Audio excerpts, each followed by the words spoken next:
I've done the unthinkable. I own a 3DS. So what's the deal with this? Well, I finally have bit the bullet on spending money on some dumb garbage. Wow, finally. This 3DS is special. I found this on eBay, and what this one is an Ambassador 3DS, something that I've never owned. I desperately wanted to back in the day. So what is this? So the 3DS launched in March of 2011 here in North America, and it did okay at first, and then nothing happened. Yeah, this thing basically struggled for a couple months.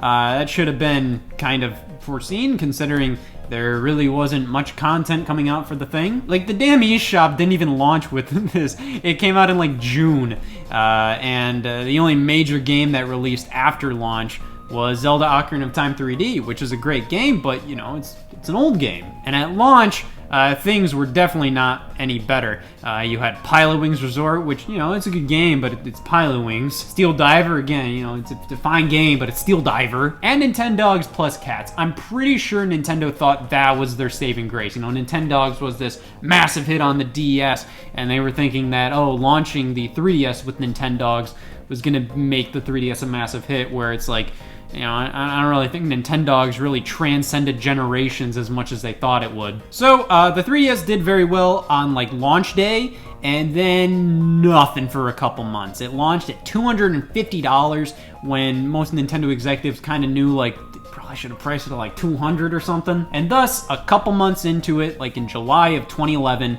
Satoru Iwata announced that the 3DS would be receiving a pretty substantial price cut to $170. That's nothing to sneeze at. Like, it took years for the Wii to drop its price, and they dropped it like $50. This was an $80 price cut just a few months in, which even looking back, like, that's surprising. That shows how dire the situation was, because I think Nintendo was expecting this to be like their next big hit, and you know, it just wasn't doing very well at launch.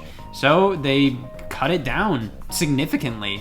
And, you know, I feel like they probably could have waited a little longer, you know, until, like, the big games were coming out. You know, you had Mario 3D Land releasing later that year. You had Mario Kart 7, but it's obvious they made the right call. $250 for a handheld felt a lot more like this is a premium thing rather than, this is an impulse buy. You know, the Wii was $250 when that launched, but, you know, that's a home console. That felt, you know, especially in comparison to the Xbox 360 and PlayStation 3, you know, that was a massive, massive difference. Or a handheld, especially during the era of smartphones where those were kind of overtaking things, $250 was really ballsy. So Nintendo cut the price a couple months in, and, you know, justifiably, I think they knew people were gonna be upset. You decided to take a risk on this stupid ass handheld that only had, like, what, Cartoon Network Punch Time Explosion? That's worth $80 to you? To make it up to the people that bought a 3DS before the price cut, Nintendo labeled them as ambassadors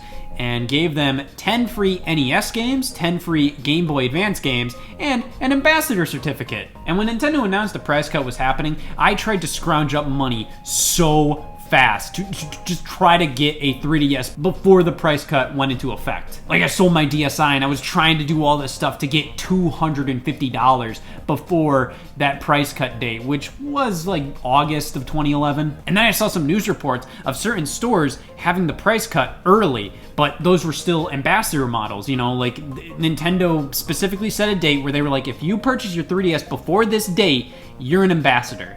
And, you know, some stores put the price cut into effect early, and you could get a 3DS for $170, but it would be an ambassador model, and you would get all those free games that Nintendo offered ambassadors only. The problem was, I sold my DSi to GameStop, and I only had GameStop credit. And GameStop was not doing the price cut early. I think it was like Walmart that did the price cut early, so I was kind of stuck spending less money on my 3DS. Ooh. So I bought my 3DS the exact day the price cut went into effect. I did not get the ambassador games. And yeah, I always had to sit back and ask, what if? Until now! Because I finally got an ambassador 3DS, damn it, and I couldn't be more excited. This is very interesting to me because the NES games, so Nintendo offered 10 free NES games. Those anybody could get, but the Game Boy Advance games, never released to anybody outside of the ambassadors. And I just always thought it would be really damn cool to see what these Game Boy Advance games were like playing on a 3DS screen. And now I can finally do it. So, this is somebody else's 3DS. You know, I just pretty much opened this. And, yeah, they put some time into this thing. They have folders of, you know, virtual console games, and they even have a couple of games that, you know, are pretty beefy titles. I got a digital copy of Smash Brothers 3DS for getting this. This person definitely put some time into their 3DS. Speaking of which, I can definitely look at the play log. Michael here played about 21 games. We can look at let's see, how do we get the full lineup? Let's see, 63 hours in Fire Emblem, 58 in Pokemon, 36 in Smash, playing some Kid Icarus Uprising. Yeah, about 20 hours in New Leaf. Hey, they played the Game Boy Advance game, so, you know, he played Minish Cap for about 18 hours, so at least shows that, this person got some time out of their ambassador games. Dr. Mario Express for 2.5 hours? Why not more? First thing we gotta check out is obviously the ambassador certificate. Oh my god.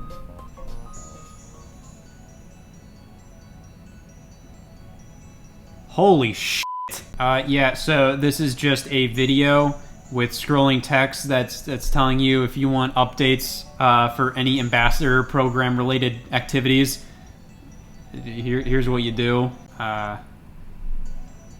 And it changes languages every now and then. Let's look at the NES games then. Let's see, Super Mario Brothers, Zelda, Metroid, Yoshi, Ice Climber, Balloon Fight, Zelda 2, Wrecking Crew, Donkey Kong Jr., and NES Open Tournament Golf.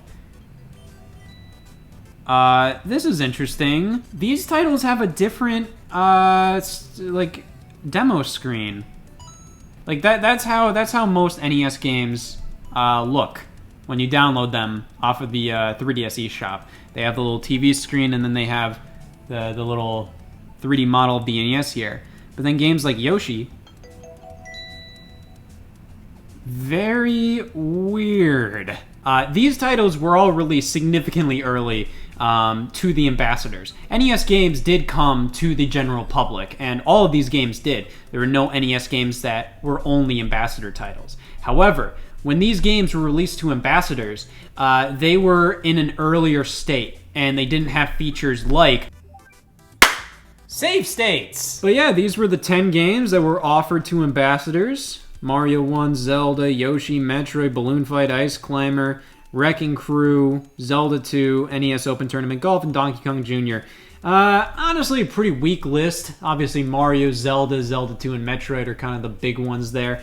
Most of these games are pretty good, but there's obviously NES games out there that are, you know, much better. I would have loved to see Punch-Out!, even maybe Kid Icarus, Mario 2, Mario 3, even Mario The Lost Levels would be kind of cool. There are definitely games that they could have picked that are a bit more enjoyable. Instead, it kind of felt like they went for mainstays that, you know, like, you might not buy. Donkey Kong Jr. on NES, how likely was it that you were going to get that if you weren't an ambassador? Same with Yoshi, Wrecking Crew, Ice Climber specifically, like Jesus Christ, Ice Climber. But obviously the part that was a lot more enticing were the Game Boy Advance games.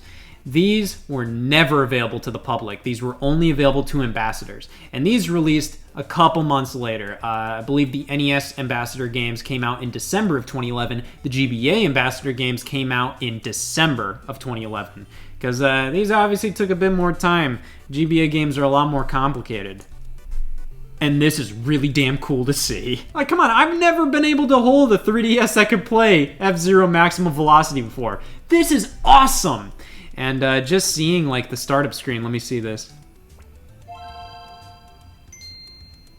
That's cool. I've never been able to see that. Like, one of my favorite things about the 3DS Virtual Console games is just seeing, like, oh man, what's the startup screen like what you just saw? What's that gonna be like? Because, you know, NES games had that. Well, not that. This. There we go. Which it was also cool to me for me to see this. Because I didn't know that was a thing. I didn't know that originally Ambassador Games launched with kind of placeholder startup screens. However, these were the Game Boy Advance games: The Legend of Zelda Minish Cap, and we have Yoshi's Island, Super Mario Advance 3, Kirby and the Amazing Mirror, WarioWare Inc., F-Zero Maximum Velocity, Metroid Fusion, Fire Emblem: The Sacred Stones, Mario Kart Super Circuit, Wario Land 4, and Mario vs. Donkey Kong. What a lineup. This is like some of hey, pick 10 of the best GBA games. A vast majority of these would be on that list. And even then, the worst of the bunch is still hey, I love that it's here. And a lot of these are some of my favorite childhood GBA games. Specifically, we got to do Mario Kart Super Circuit. It may not be a great game these days, but back then, holy shit. It's kind of weird because it's this feeling of obviously, seeing a Game Boy Advance game play on a 3DS, who cares? It's obvious that would work. But just the fact that Nintendo just kept this from the general public for so long, and so many people have been able to play GBA games on the 3DS, the millions that bought a 3DS at launch. I haven't. And it's weirdly kind of hard to find people playing these games on 3DS, it was hard for me to find footage of these Game Boy Advance games in action on 3DS. So here we go.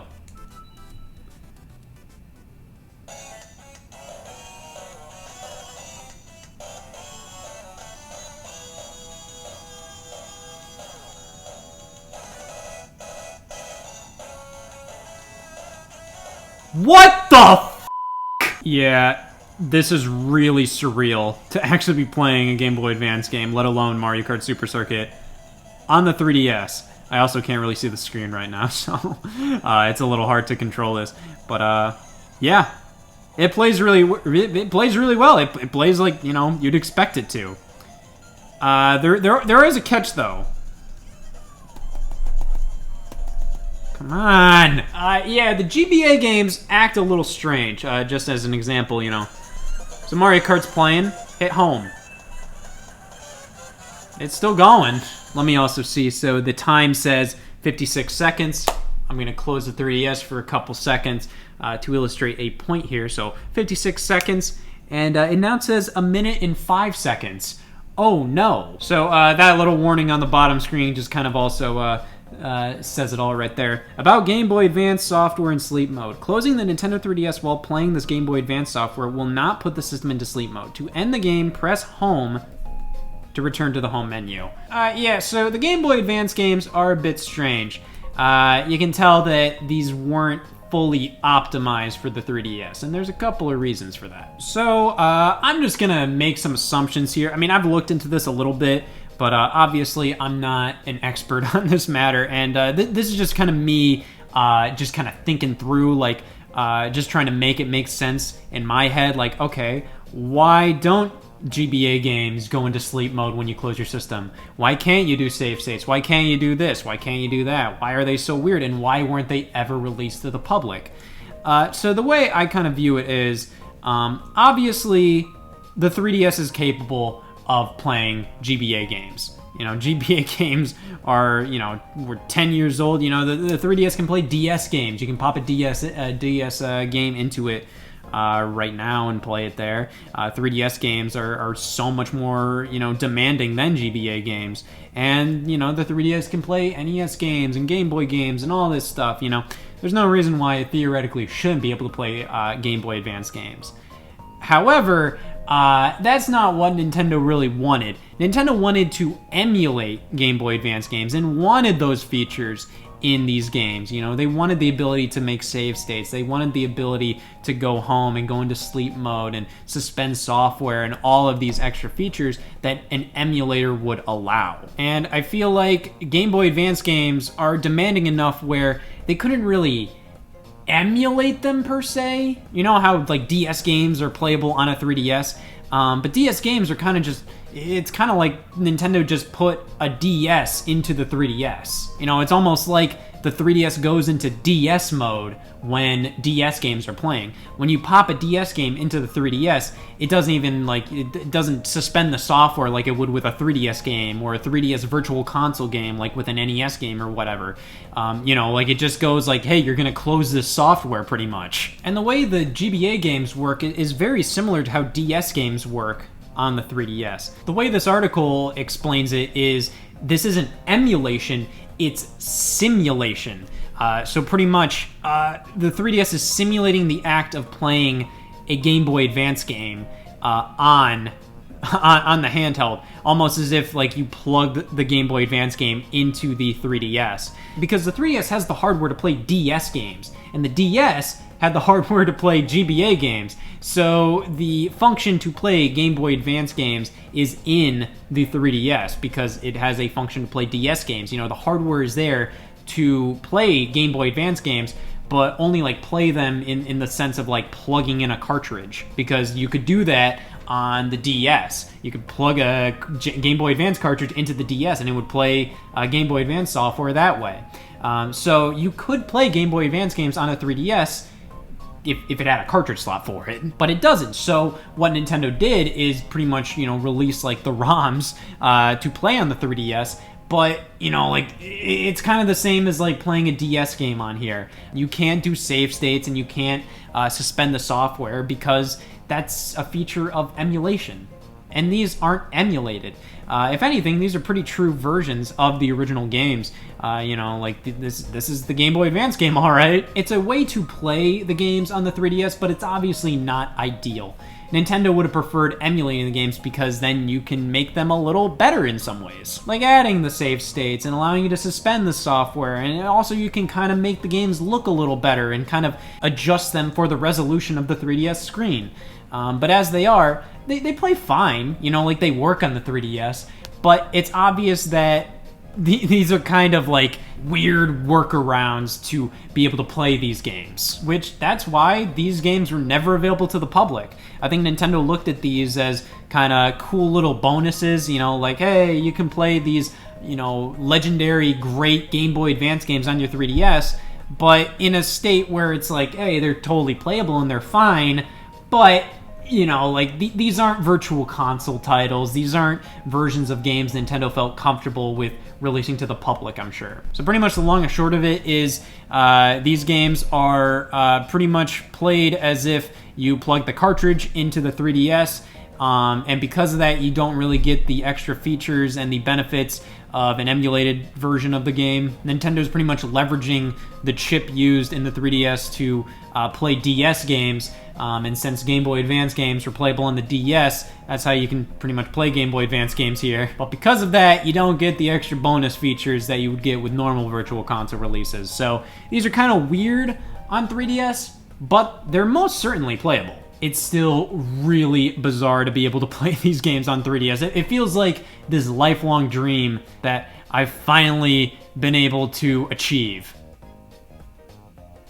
Oh, God. Nowadays, these don't serve much of a purpose. I mean, there's just much better ways to be able to play Game Boy Advance games now. Even on the Wii U, you know, just like the Wii U Virtual Console versions of these games are just much better. You know, you have save states. The games look gorgeous.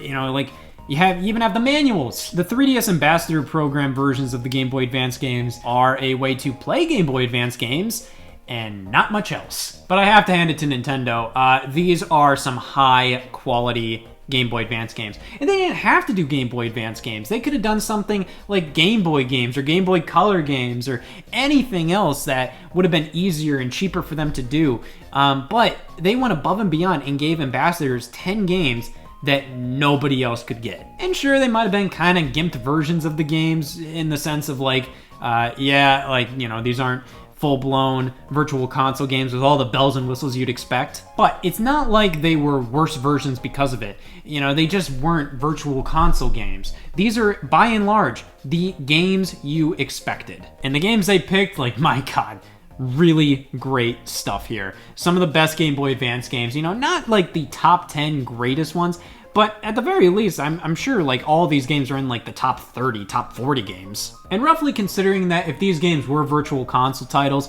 they would be about $8 a pop, you know, $80 worth of content right here. Coupled with the $50 the NES games cost, you know, you're sitting at pretty much $130 worth of value for paying $80 more than customers that would get the 3DS with the price cut.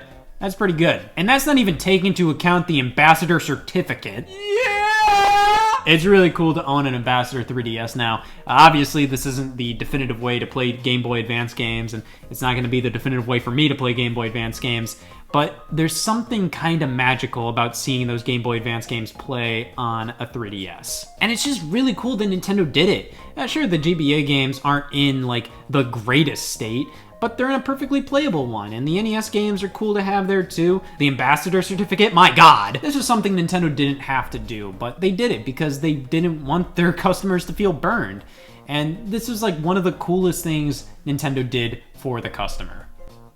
And they didn't do it for the Wii U when that received a price cut. Because f*** those customers!